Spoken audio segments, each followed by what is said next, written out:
அன்பினர்களே, ஈரானின் பல பகுதிக்குள் அமெரிக்கா இன்று வெள்ளிக்கிழமையும் தாக்குதல் நடத்தி இருக்கின்றது. அதைவிட ஒரு முக்கியமான செய்தியாக ஈரானுக்குள் மிகப்பெரிய ஒரு அழுத்தம் அதிகரித்து வருகின்றது. என்னவென்றால், ஈரான் அணுகுண்டு தயாரிக்க வேண்டும் என்று மிகப்பெரிய அழுத்தம் ஈரானிய அரசியல் மட்டத்திலும் ஈரானிய ஊடகர்கள் மத்தியிலும் ஈரானில் இருக்கின்ற அரசியல் ஆய்வாளர்கள் மத்தியிலும் மிகப்பெரிய ஒரு அழுத்தம் அதிகரித்து வருவதாக ஈரானிய தகவல்கள் தெரிவிக்கின்றது. சரி, ஏன் இந்த திடீர் காரணம்?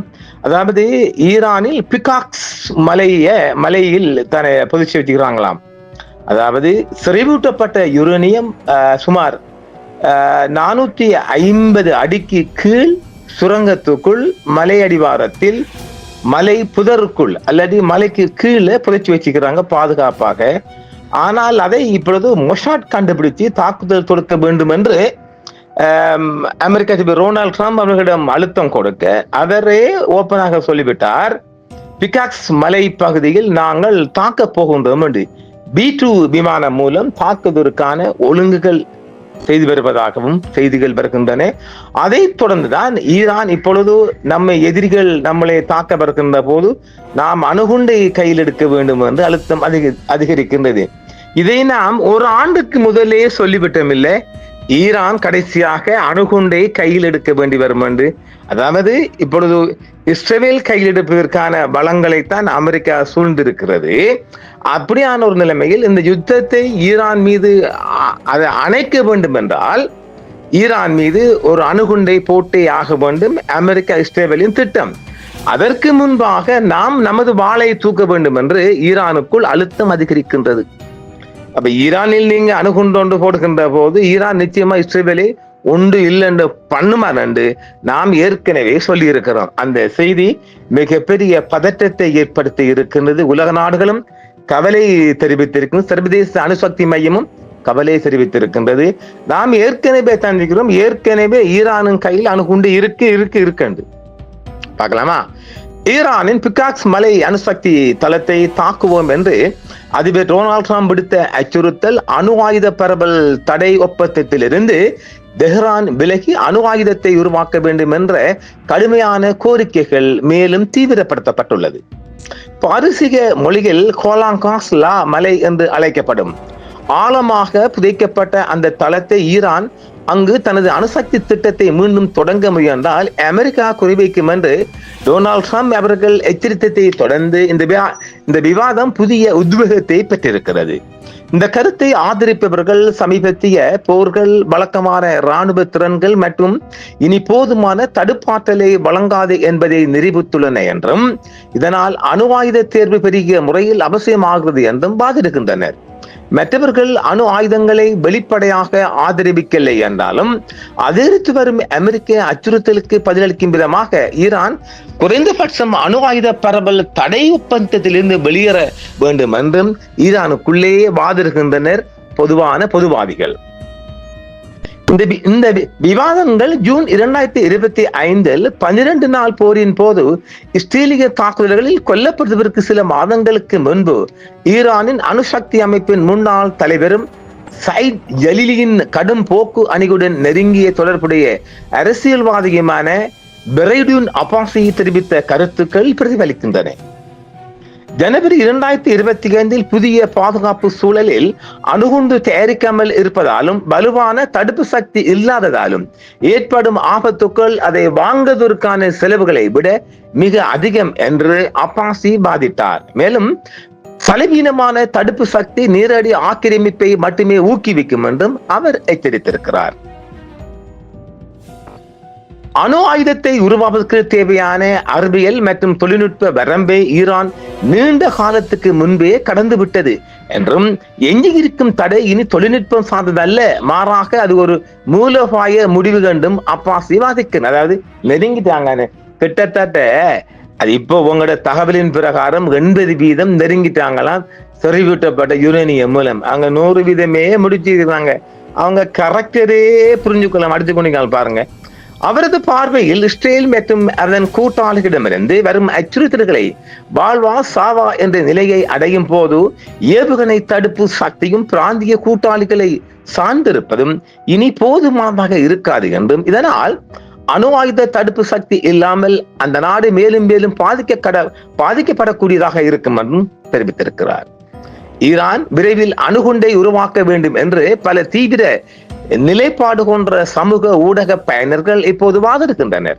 மேலும் பேச்சுவார்த்தைக்கு ஆர்வமாக உள்ளவர்கள் என்று அவர்கள் விவரிக்கும் ஜனாதிபதி மசூத் பெசஸ்கியன், பாராளுமன்ற சபாநாயகர் முகமது ஃபாக்கர் கலிபாப் மற்றும் வெளியுறவு அமைச்சர் அப்பாஸ் அராக்சி உள்ளிட்ட அதிகாரிகள் அணு ஆயுத பரவல் தடுப்பு ஒப்பந்தத்தில் இருந்து விலகுவதை அரசாங்கத்தின் நிகழ்ச்சி நிரலில் சேர்க்க தவறுவதற்காகவும் அவர்கள் மீது விமர்சனம் எழுந்துள்ளது.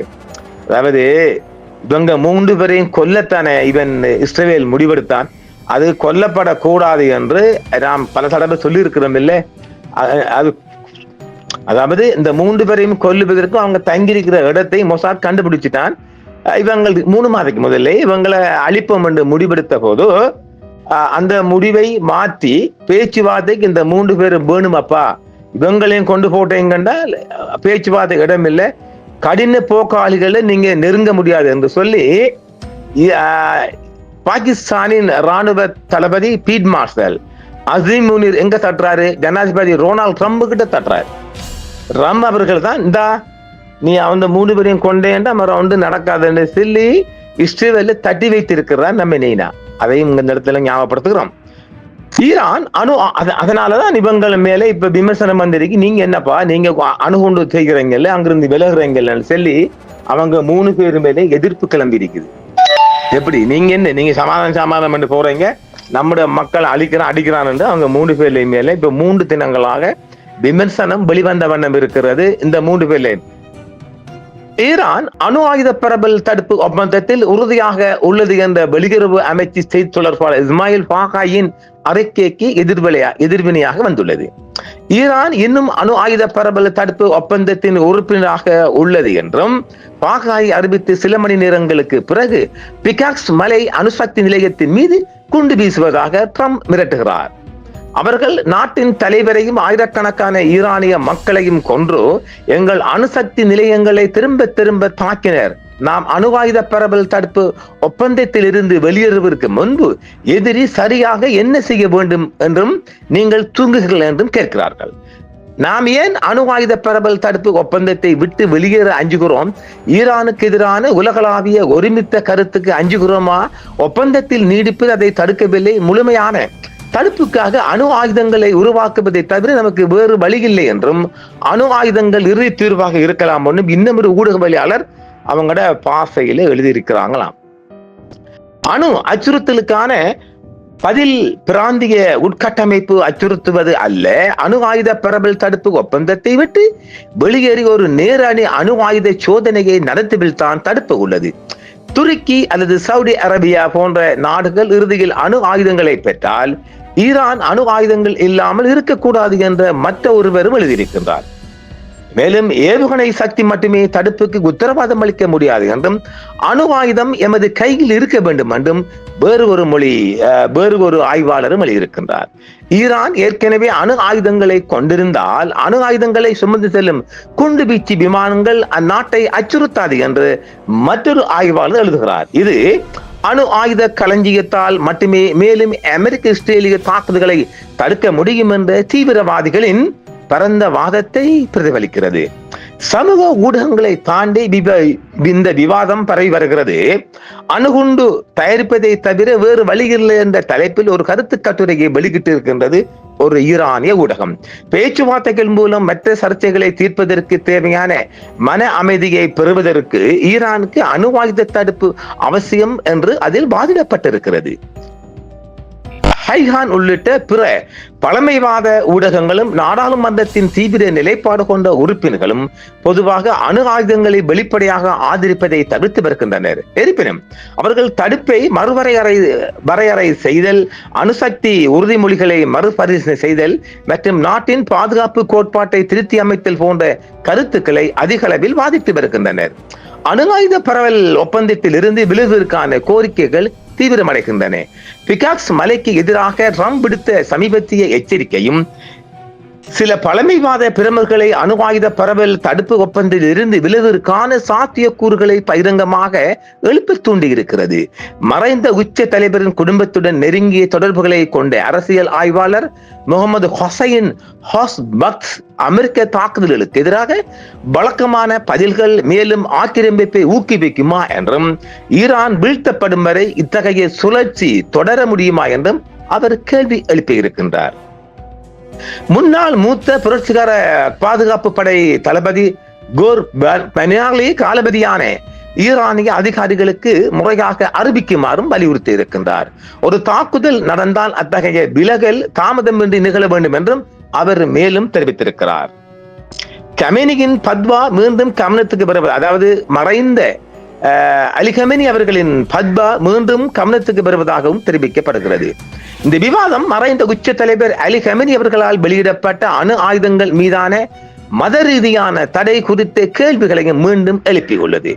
கமேனி அவர்களின் மரணத்தை தொடர்ந்து மாறிவரும் பாதுகாப்பு சூழலை கருத்தில் கொண்டு புதிய உச்ச தலைவரான மஸ்தபா கமேனி அணு ஆயுதங்களை மத ரீதியாக தடை செய்யப்பட்டதாக அறிவித்த தனது தந்தையின் பத்வாவை ரத்து செய்ய வேண்டும் அல்லது திருத்த வேண்டும் என்ற சில அழுத்தங்களும் அதிகரித்து வருகிறது.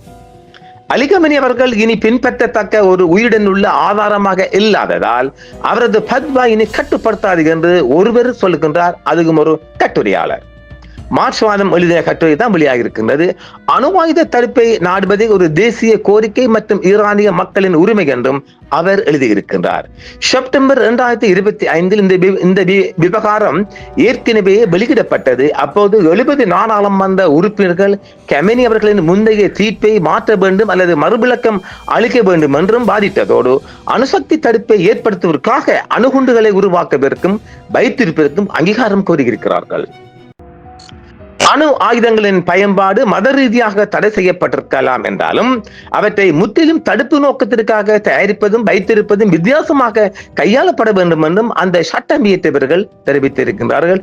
ஈரானிய சட்டவாதிகள் அதிகாரப்பூர்வ நிலைப்பாடு மாறாமல் உள்ளது என்றும் அலி கமேனி அவர்களின் மரணத்துக்கு முன்பு ஈரானிய அதிகாரிகளும் அணுசக்தி பேச்சுவார்த்தையாளர்களும் அவரது பத்வா ஒரு தற்காலிக அரசியல் முடிவு அல்ல, மாறாக ஒரு நிரந்தர மத ரீதியான தீர்ப்பு என்றும் அவர்கள் தொடர்ந்து கூறி வருகிறார்கள்.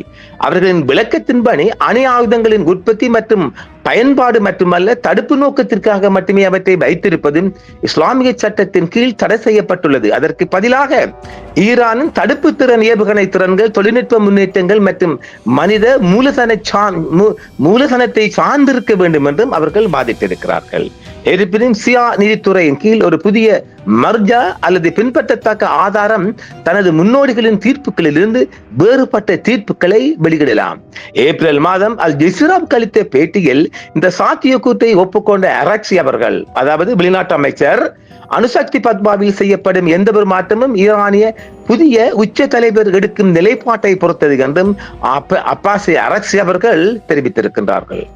அரக்சி தற்போதைக்கு அரசாங்கத்தின் அதிகாரப்பூர்வ நிலைப்பாடு மாறாமல் உள்ளது என்றும் ஈரான் அணு ஆயுத பரவல் தடுப்பு ஒப்பந்தத்தில் உறுப்பினராக நீடிப்பதாகவும் அந்த ஒப்பந்தத்தின் கீழ் உள்ள தனது கடமைகளை அங்கீகரிப்பதாகவும் பகாயி கூறியிருக்கிறார். இருப்பினும் தெஹ்ரான் தனது வெளியுறவு கொள்கை மற்றும் தேசிய பாதுகாப்பு விருப்பங்களை தொடர்ந்து மதிப்பாய்வு செய்து வருவதாகவும் அவர் மேலும் தெரிவித்திருக்கின்றார். மேலும் பிகாக்ஸ் மலையில் எந்த அணுசக்தி நடவடிக்கையும் நடைபெறவில்லை என்றும் கூறிய பகாயி வாஷிங்டன் அந்த இடத்தை மேலும் தாக்குதல்கள் மற்றும் நாசவேலைகளுக்கான ஒரு புனையப்பட்ட சாக்கு போக்காக பயன்படுத்தவும் அவர் குற்றம் சாட்டுகிறார். ஆக எது எப்படியானாலும் ஈரான் கையில் ஒரு அணு ஆயுதம் இருக்க வேண்டும் என்ற அழுத்தம் அதிகரித்து வருவது என்பது எல்லாருக்கும் அது அதிர்ச்சிதான். யார்?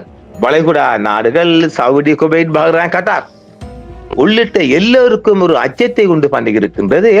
இஸ்ரேலுக்கு ஒரு நடுக்கத்தை உண்டு பண்ணியிருக்கிறது. பார்க்கலாம், அழுத்தம் அதிகரிக்கின்றது. ஈரானின் கையில் அணுகுண்டு இருக்க வேணும் என்பதும் ஒரு நிலைப்பாடு. பார்க்கலாம் மற்றும் ஒரு காணொளியில் நேர்களே. என்றும் உங்களுடன் சன்ரைஸ் இந்தியா டிவி சப்ஸ்கிரைப் பண்ணுங்கள், பெல் பட்டனையும் கிளிக் செய்யுங்கள். உங்கள் ஆதரவே எங்கள் சேவை. ஆதரவு தாருங்கள், அரவணைப்போம். மறக்காம சர்ப்ரைஸ் பண்ணுங்க. தேங்க்யூ.